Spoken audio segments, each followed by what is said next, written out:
Hi, I'm John Paul, and welcome back to my YouTube channel. What I'm going to talk about today is banter, particularly banter in the workplace, but I will talk about also the part that it might play within personal relationships too.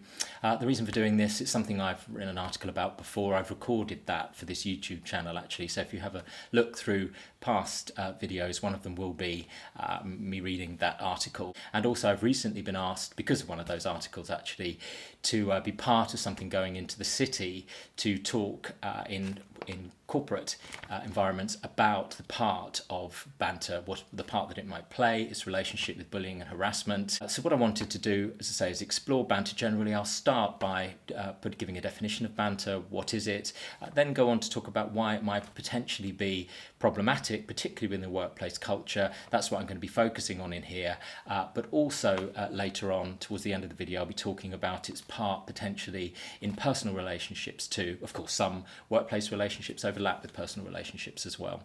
So I'm going to be talking about that, the part that it may play there, and also what might happen if you get into problems with banter, you know, how to respond to that sort of situation. Just on that, the way that I'm going to spend an amount of this video as well is looking at the types of things that somebody might say if they've got into problems with banter. So the kind of, well, you're being oversensitive, or it was a joke, or they were laughing, that kind of thing that people commonly say if they come into problems with bantering, but particularly within a workplace. I think those sorts of defences, I suppose, that somebody might come up with can really bring in some interesting psychological considerations as far as banter and the part that it might be playing in relationship, and why, therefore, I think we should be paying particular attention to it. So, starting with what is banter, I just want to say at the outset that humour generally, as we would all say, I'm sure, is an amazing thing for human beings. It's actually a very connecting thing and is intended often to be connecting. It is something that changes people's state.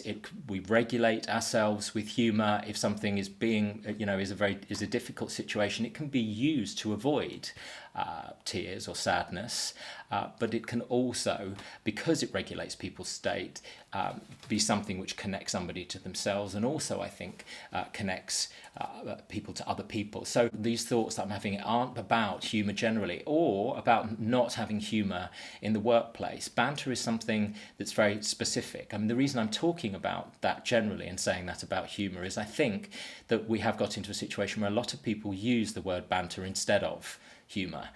So they might say, I like my workplace because there's good banter there, or I like this person because they have good banter.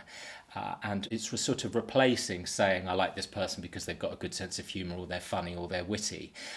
Banter, which I'm going to come on to say now as far as the definition, is something very specific, and I think if you start to look at that specific thing that it is, then you can start to see why it may not actually be about connection at all, and might be about the opposite. And even if it's intended to be about connection, you will also, I think, see why it may not be experienced by the other person in that way. So, what is banter? If you do I did a quick Google of it, what it comes up with, this is paraphrasing, but is the playful and friendly mutual exchange of teasing remarks. So words like playful, friendly, mutual all sound great, don't they? Well, they are great. They are connecting. When you look at teasing, then I think that's when we come into the difficulties potentially, and certainly in a corporate environment, because teasing, if you have a look at the Collins definition of that, and again I'm paraphrasing it, this isn't exactly word for word, it is laughing at somebody or making a joke about them in order to embarrass, upset, or annoy them. And then you can suddenly see that this isn't necessarily this form of humour about connection. It is about pointing out, finding a flaw in another human being, laughing at it, sometimes in front of other people, or often in front of other people, and according to Collins, in order to. So the intention would be to embarrass, annoy, or upset. Now, I'm not sure that in every situation that is what people are doing. They don't often intentionally annoy or upset people. Certainly if that is something that you're doing within any environment, I would wonder, question why that is something you're doing, to deliberately, intentionally dysregulate somebody, which probably brings me on to the next issue, which is what might be happening if that is what I'm doing. If I am finding a problem, amplifying it, laughing at it in front of other people with the intention to annoy, perhaps I'm doing it because I'm actually annoyed. I think it was Stephen King that said that humour is almost always anger with its makeup on. So what he's saying there, of course, is that what we're doing within the joke or whilst laughing is communicating actually that we don't like something and that we don't like an aspect of that person or perhaps don't like that person. You know, in some ways what we're doing is using humour to get even or to have a dig at somebody.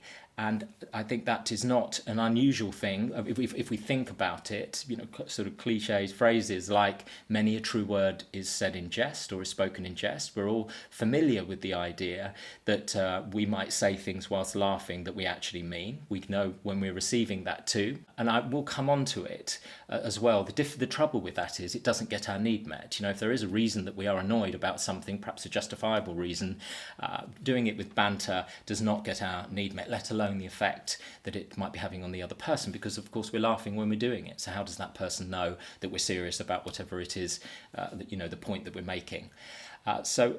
Potentially, because it's also problem finding, it could be about, you know, it's about criticism, it's about problem finding and disconnection rather than connection. It could be about anger rather than about connection and appreciation of another person. Also, I think within groups, banter can often be used in that sort of competitive way as well. It's a way of putting somebody above somebody else, perhaps showing dominance, perhaps from a place of insecurity, potentially saying what they can get away with, how far they can push, those kind of things. Again, they are not about connection. They're not about humour. They're not about bringing people together. If you're looking at showing my superiority or dominance by the amount that I can banter with you, or that I can, you know, I can intentionally and deliberately annoy you or upset you in front of other people, what I'm trying to do is put you here and me here. Not a connecting thing to do. What I think is important is that we all think about what the intention is, if that is what's happening. So then moving on to the types of things somebody might say if they get into problems with banter. The first thing that people often say is they say to the other person that you're being oversensitive. The thing there is that we all need to recognise, I suppose, is that we don't decide whether somebody's degree of sensitivity is over or under. We might not like how sensitive they are. It might be inconvenient for us. It might mean that we need to adapt an aspect of our behaviour whilst we're in relationship with them. In our own minds, we might be the judge of whether somebody is over or under sensitive, but in relationship with another person, I think there is definitely a sort of cultural move against that. Generally, people do not like now, for good reason, I think, being told that they are oversensitive or overly emotional. They have the sensitivity and degree of emotional ability that they have, and of course, people have different degrees of sensitivity. All human beings do. I think there are an innate, inborn levels of sensitivity with people. You might have two siblings grown up in the same environment. One seems to have gone through it with blinkers on. The other one seems to have felt everything all the way through. I don't know when I'm talking to somebody what their level of sensitivity is, and I think that's the difficulty with this particular type of humour, in inverted commas, so the teasing, which is that I don't really know my audience in a corporate environment. Also, that changes with human beings. You know, it may be that in January somebody's capacity to take that kind of humour or find it funny is in one place, and then they go through a very difficult life situation, bereavement, going through menopause, they're in physical pain, have an argument with their partner, divorce, diagnosis of something, somebody they love gets diagnosed with something, have a new baby, means they're not sleeping. Again, people's degrees of sensitivity change over time too. And I think it's quite helpful here to bring in the idea of a window of tolerance as well, if we're looking at those kind of sensitivity issues, that all human beings, we all have a window of tolerance. And if sort of within the window, we can cope with and effectively manage our emotions. But if we're pushed outside of the window, then we get stressed, distressed, angry, frustrated, annoyed, tearful, upset. And as I say, similar to sensitivity, all human beings, perhaps inborn as well, but certainly in terms of their environments growing up, have different levels of tolerance, different window of tolerance, and that window of tolerance will change from throughout life and depending on the experiences that people go through. Again, if you look at the Collins definition of banter as deliberately, the effect, they don't say those words, but that's that I am doing it to annoy somebody. You might say I'm therefore doing it to push them outside their window of tolerance for some reason. I mean, somebody can do that at work, but you might ask, why would somebody want to? Well, which I will come on to, and I've already talked about. It could be because of anger, it could be because of putting someone in their place, whatever it might be. But certainly, let's be, very conscious of the fact that we don't know what somebody's window of tolerance is. We don't know where they are on it, and it may be something worth asking ourselves why we would be trying to push somebody outside of it, particularly in high stress environments like a lot of corporate environments. Just talking about sensitivity and tolerance generally, of course, it may be that someone that we're bantering with does have a degree of sensitivity or a very narrow window of tolerance, which could potentially be problematic for them as far as coping with the sorts of demands that high stress environments have. The thing about that is, well, firstly, why push them deliberately outside of it? Secondly, also, if there is an issue there, then that will be something that potentially needs to be dealt with. If maybe somebody does have a difficulty with managing their emotions in a way that's going to fit with these high stress jobs.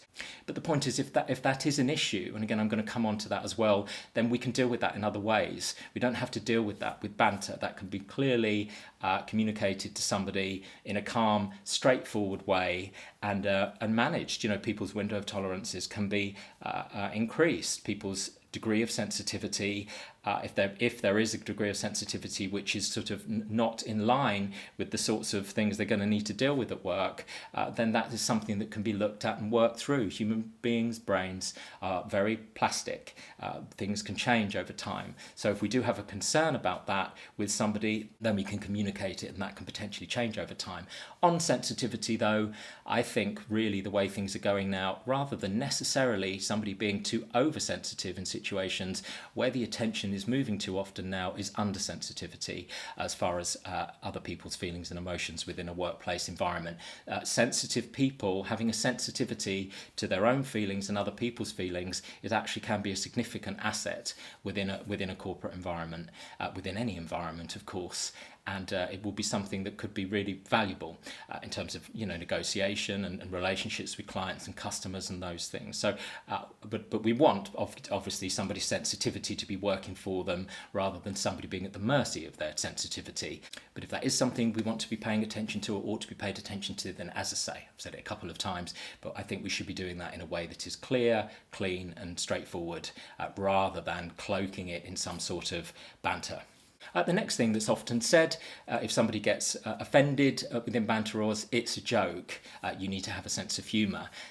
Now, this is similar in some ways to tolerance, but rather than the window of tolerance here, what I'm going to talk about is somebody's frame here, which is that we all have a particular frame. We all have values, beliefs, opinions, our skills, competencies, talents, our physical mannerisms, our physical appearance. Everybody has a particular frame. And the thing about corporate environments often is people have a pretty solid frame that they've been able to get through to those situations, manage complex and complicated relationships, and really drive through.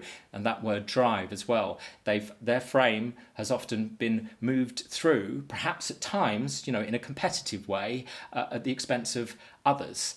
And I think the thing to bear in mind here is that when I say it's a joke, is what I'm suggesting is that my frame, humour's part of that I find it funny, is somehow the objective decider of what is funny in the world. And that frame is really being imposed on you in that moment. And again, I don't think that's going to be the way things are going from this point on.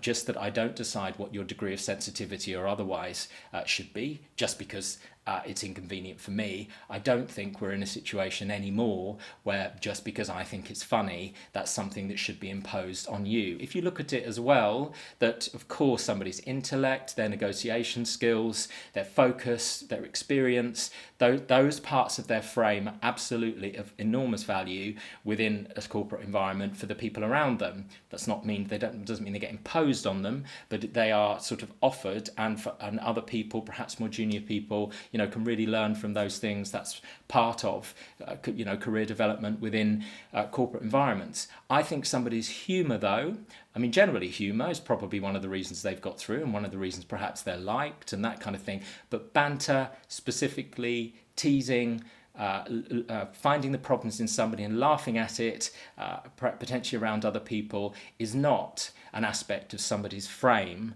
which I think anybody signed up to when they came into the organisation, or if you were going for a job somewhere else, you would put on your CV, for example. It is not a part of your frame which I think is, for somebody else to accept, which somebody else has to consent to.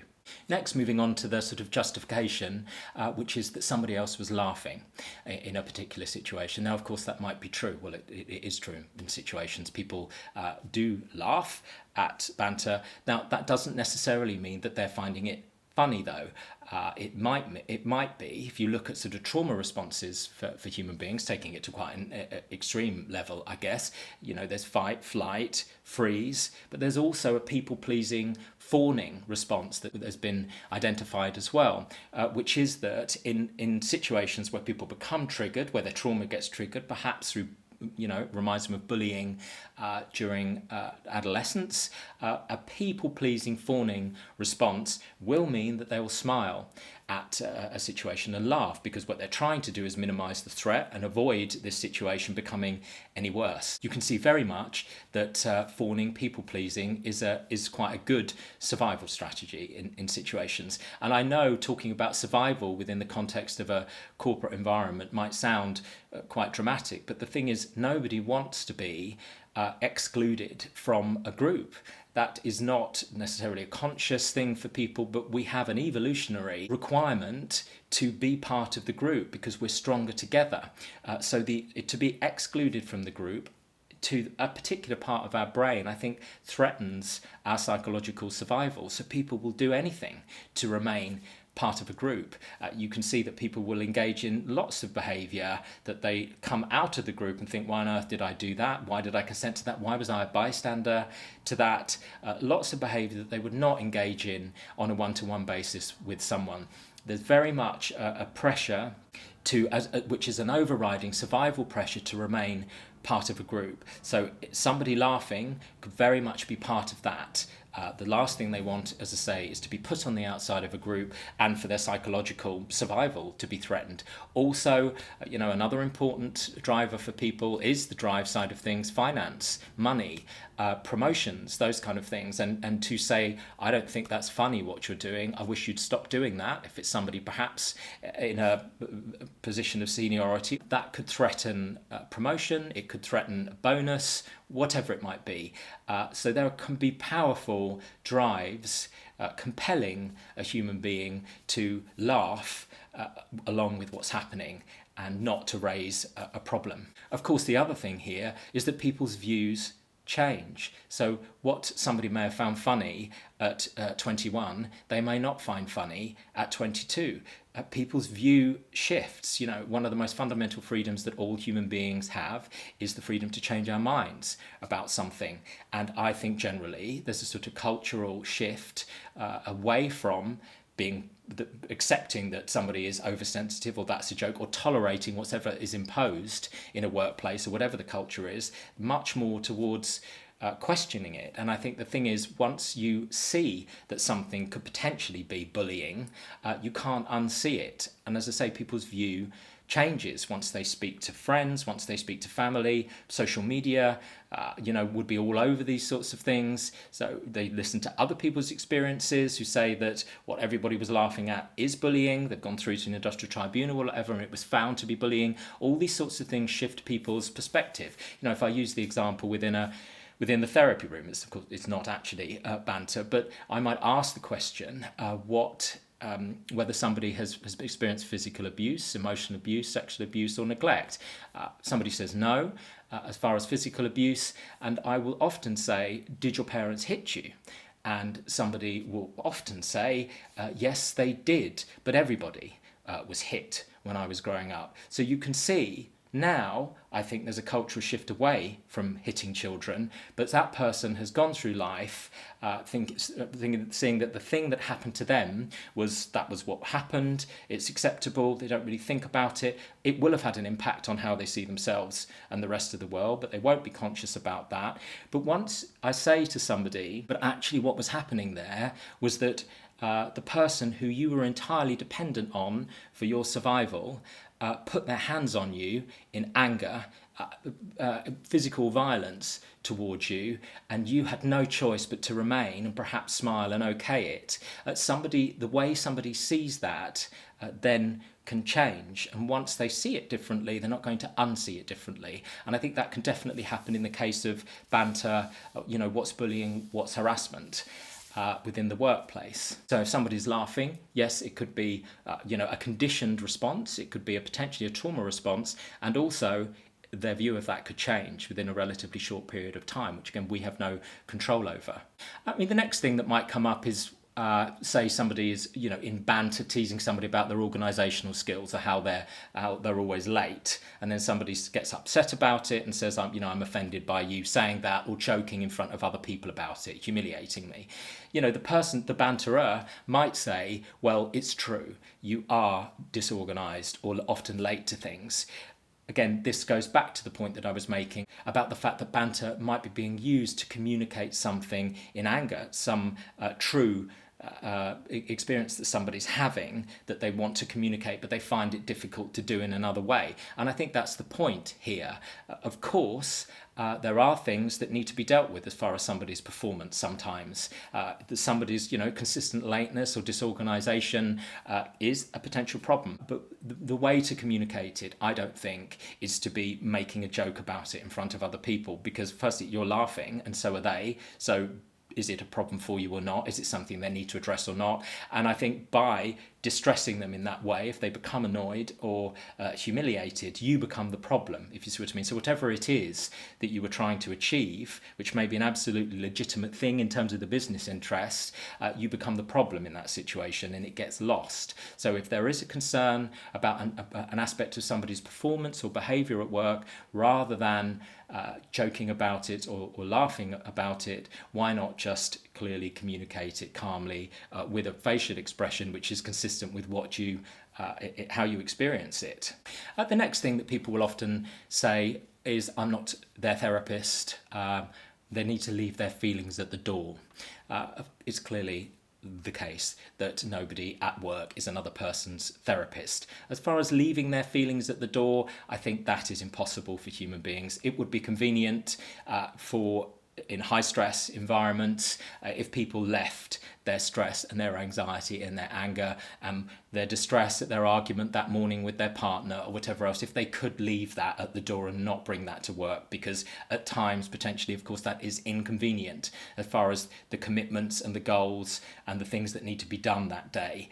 The trouble is, of course, it is impossible for human beings to do that. We are made up of our thoughts, feelings, body, behaviour. Wherever we go, whatever we do, whether we choose to express it or not, we are having an emotional experience of whatever's happening, and we spend a lot of time at work, and there are a lot of things that can potentially trigger an emotional experience in people. As I say, everybody, including the person who's bantering, will be somebody will be having an emotional experience of everything they see, hear, touch, taste, smell, every interaction they have with a human being at work, customer, client, receptionist, whatever it is going to be having an effect on their physiological state, their emotional state.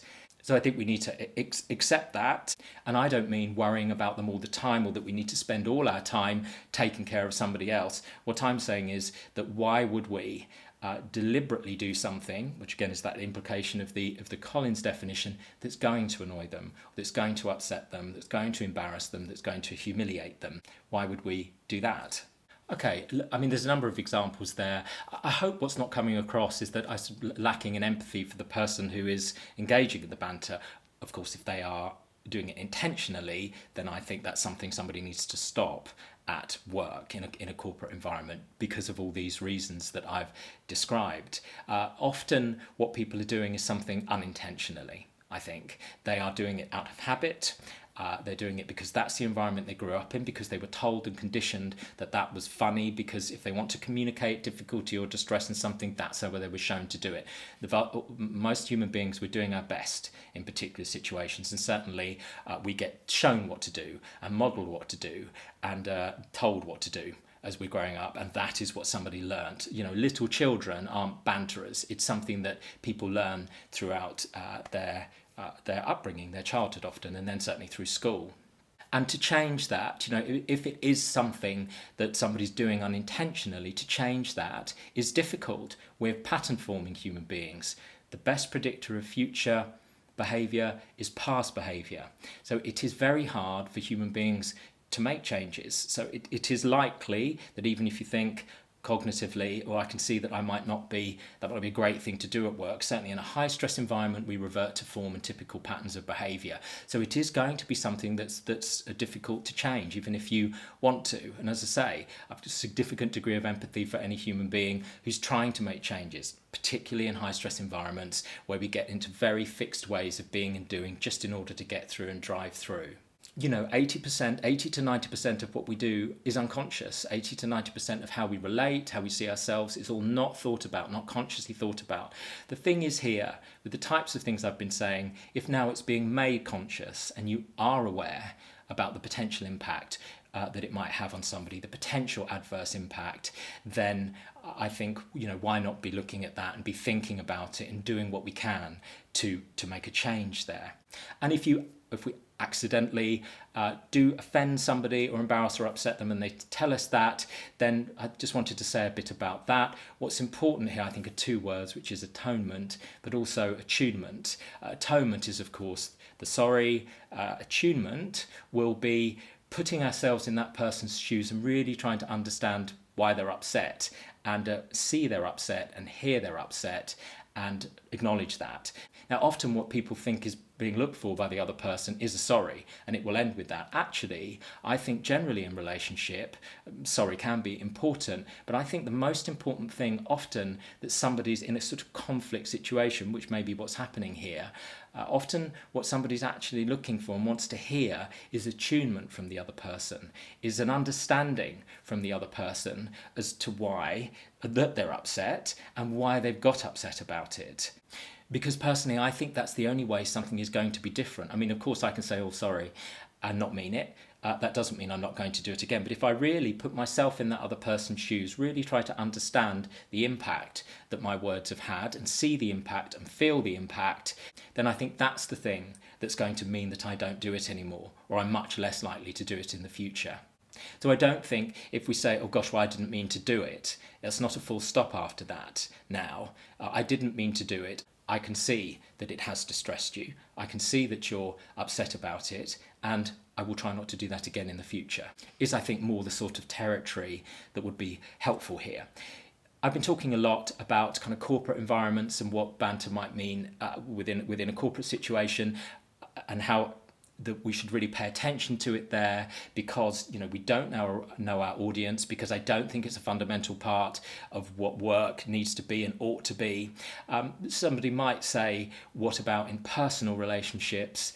I think they are different. I think there is a container there. We do know the person. There is a fundamental sort of underlying love that we will have in personal relationships, often with friendships, with family members. I remember reading about signs of sort of strong marriages, strong relationships, and there were 4 things that somebody said indicated a strong marriage and a strong relationship. 3 of them I immediately agreed with. I won't talk about them here. But the 4th one was that people teased each other. And I do remember thinking about that in the context of banter and wondering about it. I wondered whether, is it that strong relationships are strong because people tease, or is it that people are able to tease within these relationships because they're strong? I can certainly see that it's funny That if somebody can tell, there's the goodwill, there's the love within friendships, within romantic relationships, people know it's not necessarily intended to be cruel, that it is intended to make people laugh. So I can see that, as I say, as far as awareness of your audience, as far as ongoing relationships where things can be talked through, that there is a sort of different situation potentially in personal relationships. I do think, though, that whatever the relationship is, whether that's a work relationship, romantic, family, friendship, is that the vast majority of people just want to be seen, heard, and appreciated, and that feels good to people, whoever that person is, however unemotional they might seem to be connected with, to be valued through another person, for somebody to reflect back to them their worth and value, is universally appreciated by human beings, and is really going to strengthen and build relationships. And just the thing to bear in mind, of course, with banter is that it is about identifying a potential problem. It is about possibly anger. It is about criticism. It is about laughing at somebody. It is about possibly pushing them outside of their window of tolerance. And it's said that as far as our human brains are concerned, for every criticism, we need 5 effectively compliments, or things that ground our worth and value, in order to balance it, just to balance it. And some people say 20 as far as our brain. So the thing that I would say, if we are jokingly criticizing our partner, friend, family member, are we using those ratios? If we want to keep something connected over time, are we, for every time that we laugh about their disorganization or their driving or whatever it is, are we elsewhere 5 times, even 20 times, grounding their worth and value to us and expressing the things about them that we're grateful about and why we appreciate having them in our lives? And I just don't know that for a lot of people that's the sort of ratios that we're working to. That's certainly not the ratios that our brains will naturally be doing. So we would need to be really trying to do that. And as I say, I'm not sure that is what we're all doing. So it is not for me to decide what you should be doing, well, in any relationship, of course, but certainly not your romantic or personal relationships. I just think let's be conscious about what we're doing, and bear in mind those sorts of ratios. And as I say, how all human beings really, we want to be sort of cared for, attended to, somebody to see, hear us, attuned to us, and then perhaps on the side have a laugh about how bad somebody is at driving, or whatever it might be. Okay, so I hope that's been helpful and interesting. I would love to hear, as ever, your views about what I've said. So please do make comments below the video, or send me an email via my website. If it has been helpful for you, interesting, please do give the video a like. As ever, if you haven't subscribed already to my channel, please do. Thank you for listening, and I shall see you again soon.